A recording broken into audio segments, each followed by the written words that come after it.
Well, privately held companies have been shrinking sales growth recently. And that could actually have a significant impact on job creation and GDP growth.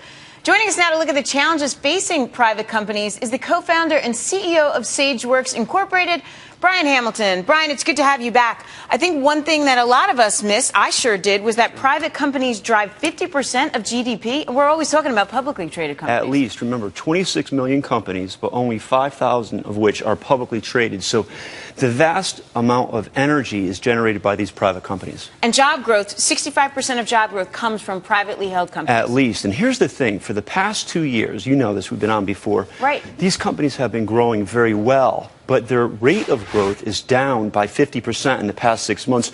So we're getting a little bit concerned. Because sales growth is still at 5.4%, but Sure. You're saying that is a slower amount of growth than they're expecting. No question. Remember, last year it was 8-9%, the year before about 10%. So when it goes down by that much, we get really concerned about next year and jobs, obviously. Okay, so what's the reason? What are they concerned about? Well, look.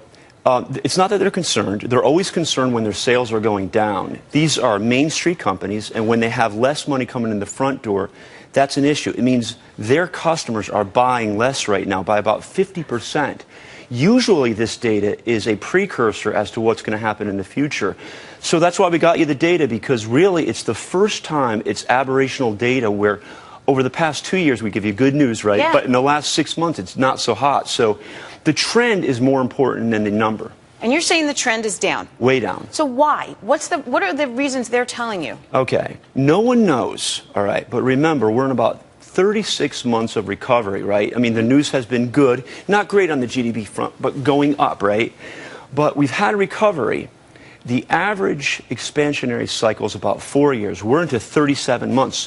What we're concerned about, we don't know, but does this mean that a recession is around the corner? We don't know yet, but we don't like that rate of growth going down, and it's way down. It's the same things, though, right? Still nervous about the future, No can't question. plan, the uncertainty. Right. Interestingly, it kind of corresponds with this NFIB's Small Business Optimism Index as well. They have the same concerns. Right. Well, they've had those for a while, though. They certainly have. Look, here's the thing. Fundamentally, these companies have done very well for about 2 years. Things are going well. They're going down now, okay? Right.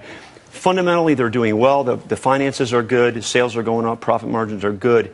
So we look to the government, and here's the issue. The government needs to know that they need a really cohesive policy, coherent policy, just to give these businesses warning as to what's coming down the road. So that's the one thing we're worried about. You see, these businesses are adaptive. They can change. Right. They're very good. They're agile. But they need to know what these policies are going to be. So that's the big issue right now. Washington's got to get its act together and tell these people so they can plan. Even a bad policy, if these businesses have enough time, is okay. It's better than none. No doubt. We hear this from companies large and small. Brian, thanks so much for bringing this stuff to us. Yep. Brian Hamilton, CEO of Sageworks.